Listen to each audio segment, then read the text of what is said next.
All right, it is showtime. Welcome to SampleServe Masterclass Wednesdays. How is it going, everybody? I'm Joshua Paul, I'm product manager at SampleServe, and I have with us Russell Schindler, the CEO and founder of SampleServe. Say hi, Russell. Hello. Good So, afternoon. so we're nearing the year's end. We've been doing these all year. We have a bunch of them lined up. We go through here, and every Wednesday we like to talk about the industry in general, environmental industry. We've brought on a few of our users, a couple industry experts, talk about their experiences in the environmental industry. And also, we like to keep you updated on our platform as well, and tell you about the new updates and features that we're adding every week. And today we're going to do a year in review. So we're going to talk about the future, the past, and what's happening. So what do we talk about today? First off, if you have any comments, make sure you put them in the chat and we can get to it. Even after this is over, we like to answer any comments in the chat. And also, if you know anybody that this would be helpful to, send this along as well. These links remain the same and they're always live afterwards. Yeah, we've been doing this now about 2 years, right? I think it's These been about 2 years. Yeah. Yeah, we got a bunch. Yeah. So what is SampleServe? We talk about Sample E&V on these Wednesdays, and Sample E&V is our it's an all-in-one hub for environmental professionals. It doesn't have to be environmental. If you're taking a sample, we don't care what's in the bottle. We facilitate all the data collection, project setup, transferring to the lab, receiving at the lab, and then reporting the results on that as well. So it covers it all. Yep. And so 2024, it went by fast. We had a lot of new features and capabilities added. We've made it easier than ever to get started, and we've also signed up some pretty big projects and clients as well. So we're going to talk about that first. Yeah, we were going over before we did this. We kind of review it together, make sure everything's presented properly, and I was actually surprised. I'm like, holy crap, we did a lot of stuff in 2024. It was a lot. And the biggest thing right here is this Texas Drinking Water Program. So tell me how this got started. So we had a client who, has a contract for doing a lot of sampling in Texas, mostly the municipal drinking water utilities there. And they asked us, they'd been using our app for other types of sampling. And they asked us, like, hey, is this something we could modify to do drinking water, for lots of volume?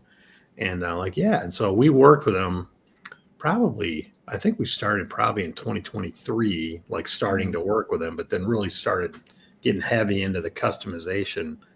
And we rolled it out I think we were testing it in like June and then went live in July. Mm-hmm. And it's gone remarkably well. Knock on wood, but yeah, it's actually launched. I anticipated that there'd be some more problems than there were, and it's actually been pretty smooth. Yeah, it's actually, in my opinion, it went a lot smoother than I predicted. There's thousands of samples collected by 50 samplers in the field, every single week, and we hear from them small little issues here and there, and mostly it's just about like connecting your printer or like maybe finding something that we just got to show them where it's at. That's usually it, is showing them where it's at. So like I said, I was anticipating sleepless nights, and it's gone way smooth. That's why I'm saying knock on wood, because I don't want to jinx it. It's been a very good success story, and it shows that the SampleServe platform can scale. It can really grow with anybody's needs, depending on what you're doing, small or large, doesn't matter. It's going to be able to handle it.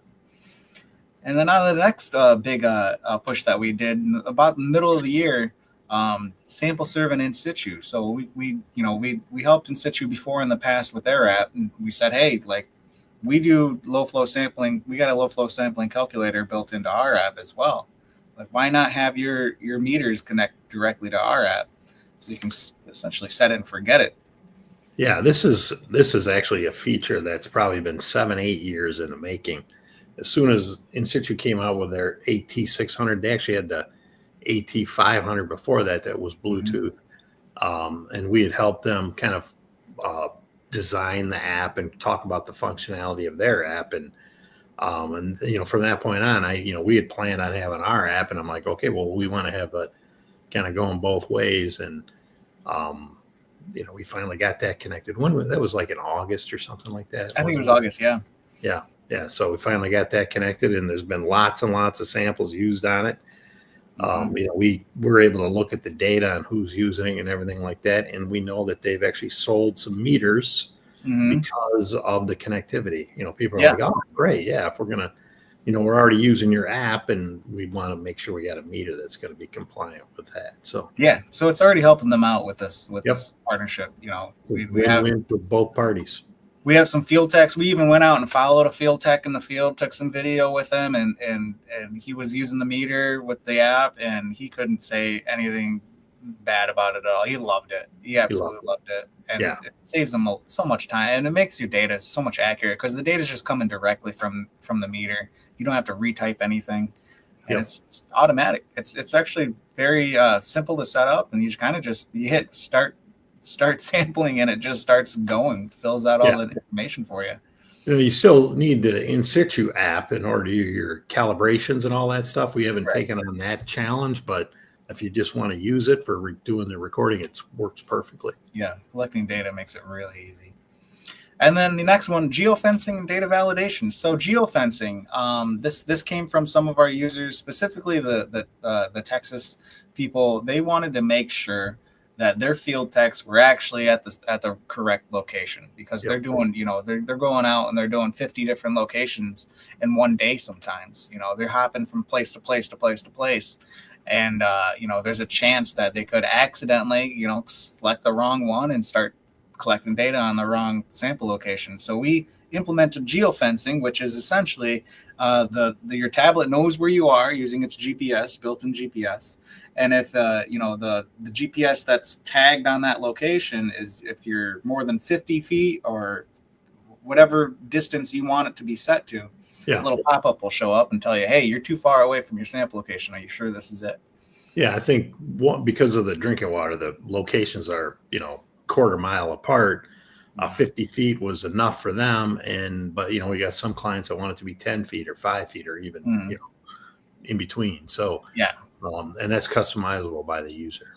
So. Yeah, the distance can be set anywhere, as far as you want it. And also data validation. We also made it so, there's a lot of instances where if you're entering data, we want you want to put in certain numbers, certain ranges, and you also don't want to be able to continue until you've entered all the data.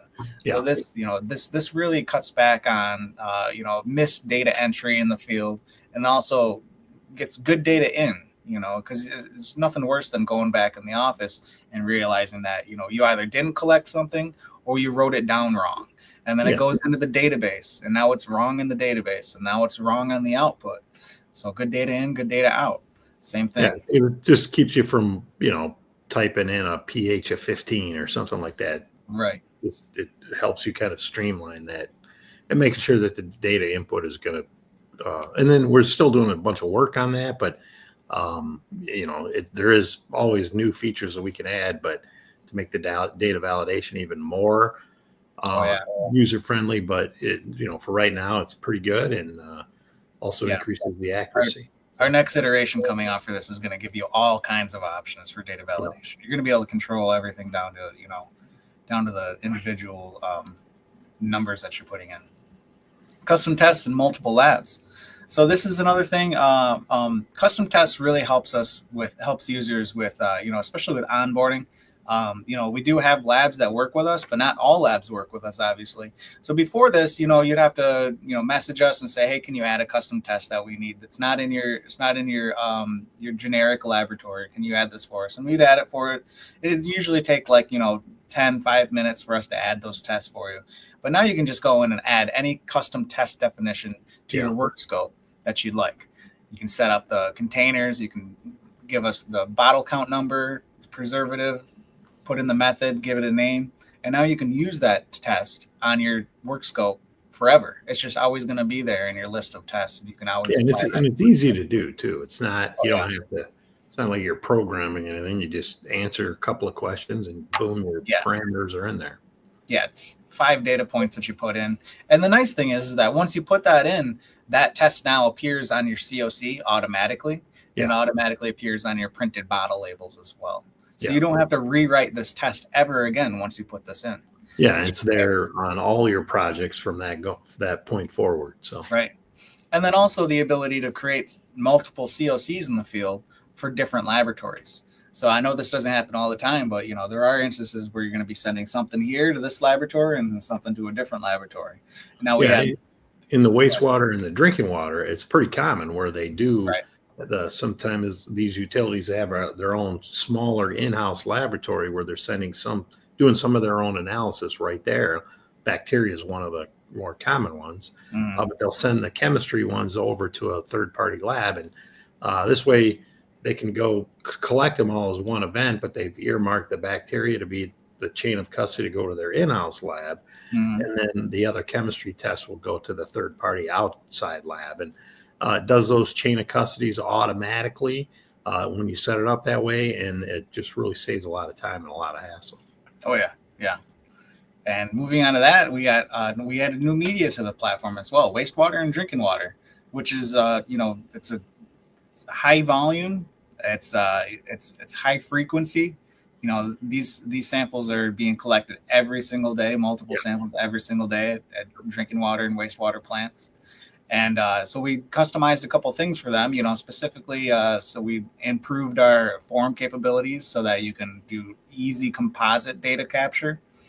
We added start and stop times. We added so you can edit when a composite sample started, when it stopped. You can track all that. And then we also added the recurrence as well, which we'll get to. Another big thing for places like, a drinking water facility or wastewater facility is this is actually going to be coming out here in the next week or so, is alarms and alerts. This is very important because, a lot of plants, you get fined if you're missing samples. You want to be making sure that you're staying on top of this. So essentially what the alerts do is they alert you, when something's missed, and you can set the triggers to be, if it doesn't get collected or if it doesn't arrive at the lab in time. And then you can also you can set if you want a text message or an email. Yeah. Kind of notification. Kind of the technical term is managed by exception. So when everything's going smoothly as planned, no alerts, no text messages or anything like that. But when something falls out of the plan, like somebody forgets to drop a sample off at the laboratory by a certain time, you'll get an alert. You'll get a text message, and it's all customizable. But it's managing by exception. So if there's an exception to the plan, then you'll find out about it. So right. You only know when things go wrong. Right, exactly. And then another big thing for, drinking water plants and wastewater plants is because everything's happening so often, these are daily samples that they're taking. We set up automated recurring sampling events. And these are really easy to set up. You just create your work scope, you design it, you say, I want to take these samples at this location with this test. And then you can easily go into the recurrence tab and you can set up if you want this sampling event to automatically generate again, either weekly, daily, monthly, quarterly, or yearly. So you got all kinds of options. And you can also go into individual events that are automatically recurring. You can edit those as well. So let's say if, there's one day you're going to have a short staff, you can only do half the samples that you want to do. You can edit that one individual location and it won't affect the rest of them. Yeah, sometimes they even need to collect a sample per shift, and they can set that up in there as well and make those reoccurring. Oh, yeah, your options are unlimited with this. And this makes it really nice so that you're not having to go in every single day and create a new work scope and sending it to the field techs and having them, not know, because these new recurring events are going to show up 3 days ahead of time. So you're always going to know what's coming automatically. Set it and forget it. It just stays that way until you want to make a change. So those are some of the big improvements. We've made a lot of smaller improvements too, specifically like UI improvements, a couple different buttons, a couple different, export options and stuff like that. But these are the really major ones.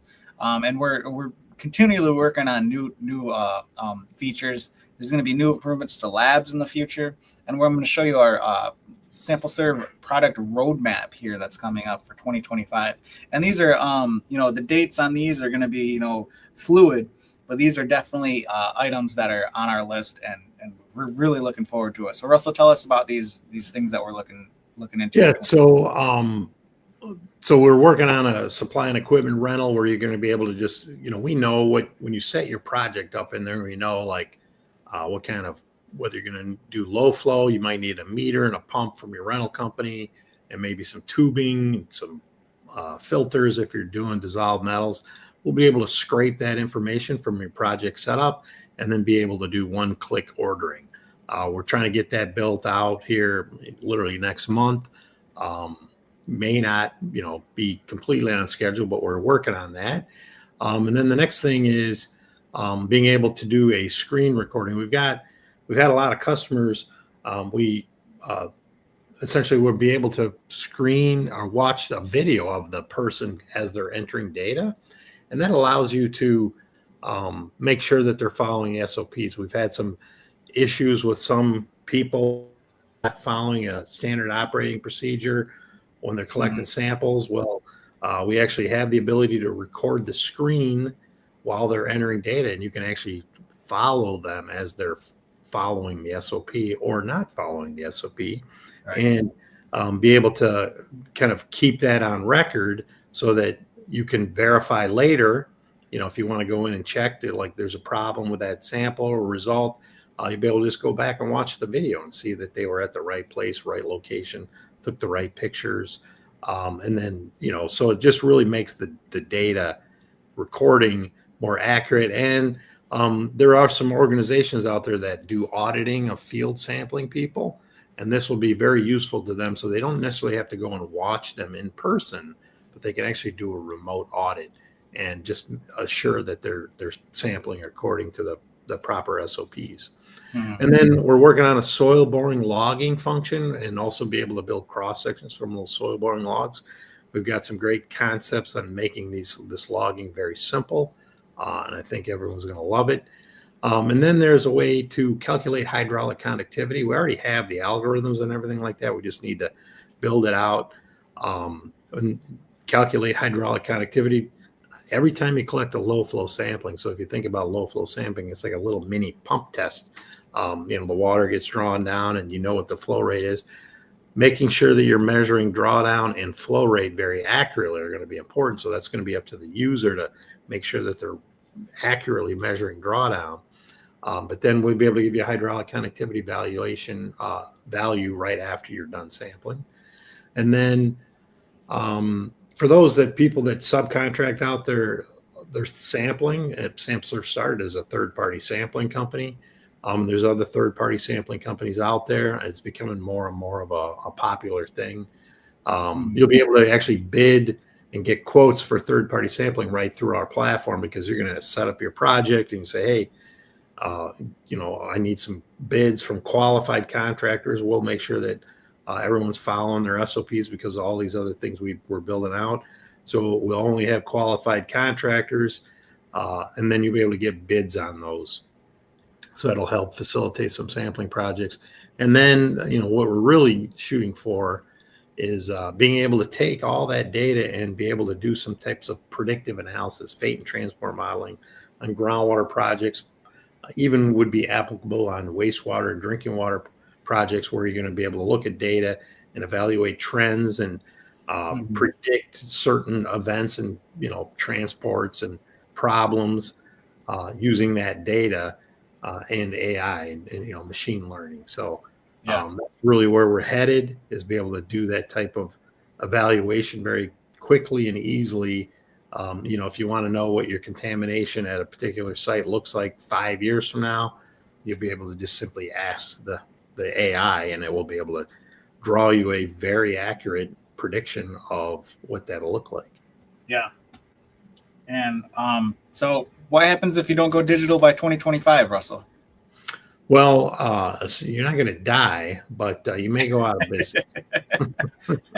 And maybe you might not even go out of business. But what I tell people is, because of like AI and everything is becoming very popular. I mean, I use it daily. Literally every hour. to just do our own work.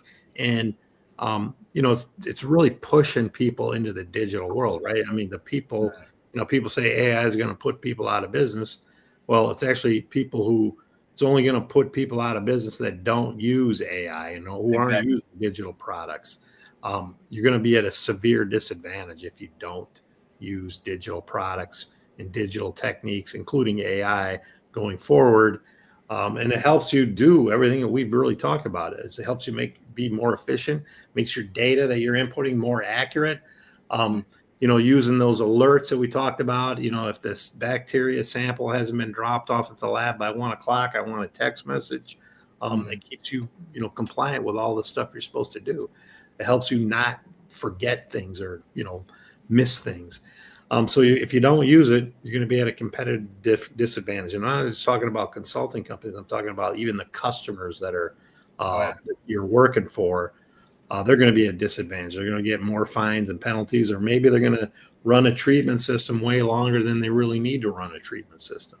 Right. And so, and if you're doing that kind of stuff, you're really wasting money that you don't need to. You're going to lose your client's trust, right? You're getting them fines and penalties that they don't need to get. You're going to lose their trust. So if you're not starting to adopt by 2025, if you're still using paper processes and, filling out everything out by hand, God help you. All I got to say is, dang, you out of date. Yeah. So if you want to learn more about the SampleServe product, head over to the website, sampleserve.com. We have a virtual demo on there. It'll take you, through the entire platform, video by video, platform by platform, individual app.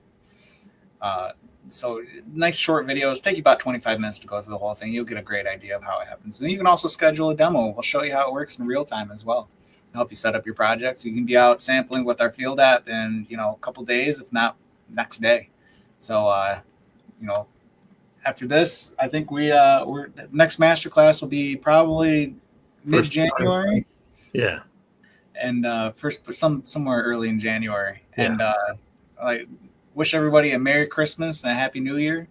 And to our current users, thank you for the journey. I think we're really appreciative of our digital champions, as we call them, that we've had so far. And, they're really making a difference out there and really improving the industry for the better. Yeah. And I think we've increased our sample counts 10 times this year. And I think 2025, it's probably going to be 50. We keep going at the same trend. So it's, we're trying to change the industry for the better. And, this is why Russell started the business. He was out in the field doing all this on paper and said, hey, I'm sick of it. So, we're really just trying to help people, be efficient at the same time. So, thank you guys. And we'll see you guys next year. All right.